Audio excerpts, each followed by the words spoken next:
امام ترمذی نے فرمایا سمیت صالح بن محمد ترمذی، میں نے صالح بن محمد ترمذی سے سنا، انہوں نے کہا میں ابو مقاتل سمرقندی سنا، دخلت ابی حنیفہ، میں امام اعظم ابو حنیفہ کے پاس گیا ان کے مرض میں جس میں فوت ہوئے، فدعا بماء، انہوں نے پانی بلایا، پانی منگوایا، فتودع وعلیہ جورابا، انہوں نے وضو کیا اور ان پہ جرابیں تھیں، فمسح علیہما، انہوں نے جرابوں پہ مسح کیا، اور پھر کہا فعلت اليوم شیئا لم اکن فافعلہ، میں یہ وہ کام کر رہا ہوں جس سے میں پہلے نہیں کرتا تھا، مسحت علی الجرابین وہما غیر منعلین، میں جرابیں پہن کر مسح کر رہا ہوں اور وہ تلے والی بھی نہیں ہے۔ یہ دو باتیں جن کی میں نے آج آپ کے سامنے وضاحت کرنی، ایک تو امام اعظم کی جو روایت ہے اس پہ بات پہلے کر لیتے ہیں،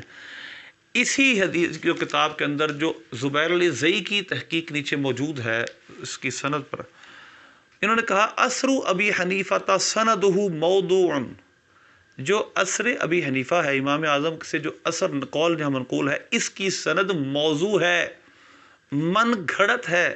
فیہ صالح بن محمد ترمذی کذاب، اس میں صالح بن محمد ہیں جو کہ کذاب ہیں، یعنی یہ راوی حدیث کے اندر کذب بیان نہیں کرتا تھا، یہ کذاب راوی ہے۔ تو امام اعظم کی طرف اس کی نسبت جو جامع ترمذی میں کی گئی ہے وہ تو ویسے ہی موضوع ہے، امام اعظم سے ایسا قول مذکور نہیں ہے، ہاں اگر بالکل ہو بھی تو کوئی مسئلہ نہیں، امام اعظم موٹی جراب پر سخین جراب پر مسح کے قائل ہیں۔ دوسری بات اس مغیرہ بن شعبہ رضی اللہ تعالی عنہ کی حدیث پر ہے، زبیر علی زئی نے کہا اسنادہ ضعیف، اسی کتاب کے اندر کہا اس کی سند ضعیف ہے۔ اچھا، دوسری بات امام ترمذی رحمۃ اللہ علیہ نے اس جگہ جو بات کی ہے وہ خود کہا ہے کہ سخین جرابیں ہوں تو مسح درست ہے، اور زبیر علی زئی نے اس کی تحقیق میں کہا کہ اس کی سند ضعیف ہے۔ اب ہم کچھ بات کرتے ہیں اس کی مزید کہاں کہاں یہ موجود ہے۔ یہ ابو داؤد شریف ہے، ابو داؤد شریف میں یہ حدیث کا نمبر ہے 159 یعنی 159، اور باب ہے مسح علی الجرابین، حدیث لکھتے ہیں اور حدیث میں پھر سارا وہی موضوع بیان کرتے ہیں، تودع ومسح علی الجرابین والنعلین۔ اب یہاں پر اس حدیث کو بیان کرنے کے بعد ابو داؤد پر کیا فرماتے ہیں، قال ابو داؤد کان عبد الرحمن بن مہدی لا يحدث بهذا الحدیث، کہ عبد الرحمن بن مہدی اس حدیث کو بیان نہیں کرتے تھے، کیوں کہ ان المعروف عن المغیرہ، یہ بعد میں پوری وضاحت سے بات کروں گا کہ جو اگلی بات کر رہے ہیں کہ جو معروف ہے حضرت مغیرہ بن شعبہ رضی اللہ تعالی عنہ سے، وہ یہ ہے کہ نبی پاک صلی اللہ علیہ وسلم مسح علی الخفین، آپ صلی اللہ علیہ وسلم نے خفین پہ مسح کیا ہے۔ اور اس کے بعد لکھتے ہیں وروی ھذا ایضا عن ابی موسیٰ الاشعری ان نبی صلی اللہ علیہ وسلم، حضرت ابو موسیٰ الاشعری رضی اللہ تعالیٰ عنہ سے بھی روایت ہے انہ مسح علی الجرابین، نبی پاک صلی اللہ علیہ وسلم نے جرابوں پہ مسح کیا، ولیکن لیس بالمتصل ولا بالقوی، اس کی سند نہ متصل ہے نہ قوی ہے، یعنی سند بھی جڑی ہوئی نہیں ہے، متصل نہیں، منقطع سند ہے، اور قوی بھی نہیں ہے، ضعیف ہے۔ تو لہذا اس میں اس کے حاشیے میں لکھا ہے، اسی ابو داؤد شریف کے حاشیے میں، عربی حاشیے میں، لینا راوی ہی ان الضحاک، کیونکہ ضحاک سے جو روایت کرنے والے ہیں وہ عیسیٰ بن سنان ہے، عیسیٰ بن سنان ضعفہ احمد و ابن معین و ابو زرعہ والنسائی وغیرہم، عیسیٰ بن سنان کو امام احمد بن حنبل نے، ابن معین نے، ابو زرعہ، امام نسائی نے اور بہت سارے لوگوں نے ضعیف قرار دیا ہے۔ تو لہذا اسی طرح اس کا دوسرا راوی عیسیٰ بن سنان ضعیف ہے، یعنی مطلب یہ ہے کہ عیسیٰ بن سنان، الضحاک، یہ دونوں راوی ضعیف ہیں، جو ابو موسیٰ الاشعری رضی اللہ تعالیٰ عنہ کی روایت ہے اس کے بھی۔ تو لہذا پہلی بات حضرت مغیرہ بن شعبہ کی جو حدیث ہے اس میں جو راوی ہیں عبد الرحمن بن مہدی، کیونکہ پوری سند یہ ہے حدثنا عثمان بن ابی شیبہ عن وکیع عن سفیان عن ابی قیس ادوی، وہ عبد الرحمن بن سروان، عبد الرحمن بن سروان یہ راوی ضعیف ہے، اور حذیل بن شرحبیل سے جتنی بھی روایتیں اور حذیل بن شرحبیل نے حضرت مغیرہ سے کی ہیں وہ صرف یہی روایت ہے جس کے اندر مسح علی الخفین کی روایت نہیں ہے بلکہ مسح علی الجرابین کا لفظ ہے، باقی تمام سندوں میں مسح علی الخفین کا لفظ ہے۔ تیسرا حوالہ میں آپ کے سامنے پیش کرتا ہوں مسند امام احمد کا، یہ چھپی ہے دارالاسلام، یعنی کہ یہ نجد سے چھپی، یعنی کہ ریاض سے چھپی ہوئی کتاب ہے۔ اس کے اندر یہ حدیث کا نمبر ہے 18206، حضرت مغیرہ بن شعبہ سے روایت ہے، وہی حذیل بن شرحبیل راوی ہیں کہ ان مغیرہ بن شعبہ ان رسول اللہ صلی اللہ علیہ وسلم تودع مسح علی الجرابین والنعلین، کہ نبی پاک صلی اللہ علیہ وسلم نے نعلین یعنی موضوع پر، یعنی جوتوں پر اور جرابوں پہ مسح کیا۔ اس کی سند میں صراحتاً لکھا ہے ضعیف، اس کی سند ضعیف ہے، یہ صراحتاً میں نے اس کو ہائی لائٹ کیا ہوا، اس کی سند ضعیف ہے، لیکن اس روایت سے سند سے اس کو ثابت کرنا یہ قطعاً درست نہیں ہے، کیونکہ ابو قیس اور عبد الرحمن بن مہدی یہ دونوں راوی ٹھیک نہیں ہیں، جو کہ مغیرہ بن شعبہ رضی اللہ عنہ سے روایت کرتے ہیں۔ میں نے اب تیسری بحث آپ کے سامنے کر رہا ہوں اسی حدیث کے حوالے سے، وہ یہ ہے، یعنی پہلے ہم نے 2 پوائنٹ بیان کی، پہلے فقہی روح سے، دوسرا حدیث کی مغیرہ بن شعبہ رضی اللہ عنہ کی حدیث کے سند کے حوالے سے، تیسری بات کہ یہ حدیث مغیرہ بن شعبہ رضی اللہ تعالیٰ عنہ سے شرحبیل اور ابو قیس کے علاوہ جس نے بھی بیان کی ہے، یعنی جس نے بھی روایت کی ہے، اس تمام لوگوں نے کہیں بھی جرابین کا لفظ نہیں بولا، ان سب نے مسال الخفین کا لفظ بولا ہے۔ اب دیکھیں بخاری شریف کے حدیث نمبر 203 ہے، مغیرہ بن شعبہ رضی اللہ تعالیٰ سے روایت انہو رضی اللہ تعالیٰ عروہ بن مغیرہ عن ابیہ، یعنی مغیرہ بن شعبہ کے اپنے بیٹے جو حدیث روایت کرتے ہیں، امام بخاری نے وہ لکھی ہے انہو خارج لحاجتہ فاتبعہ المغیرۃ بادوات فیہا ماء، کہ نبی پاک صلی اللہ علیہ وسلم قضائے حاجت کرنے تشریف لے گئے اور مغیرہ بن شعبہ رضی اللہ تعالیٰ کے پاس ایک ادوات تھا، یعنی آپ کے پاس ایک برتن تھا جس کے اندر پانی تھا، فصب علیہ حین فارغہ من حاجتہ، نبی پاک صلی اللہ علیہ وسلم نے وہ پانی بہایا جب اپنی حاجت سے فارغ ہوئے، فتودع وبصر الخفین، اور آپ نے وضو فرمایا اور موضوع پہ مسح کیا۔ یہ صحیح بخاری کی حدیث ہے۔ اس کے بعد صحیح بخاری کی دوسری حدیث جو کہ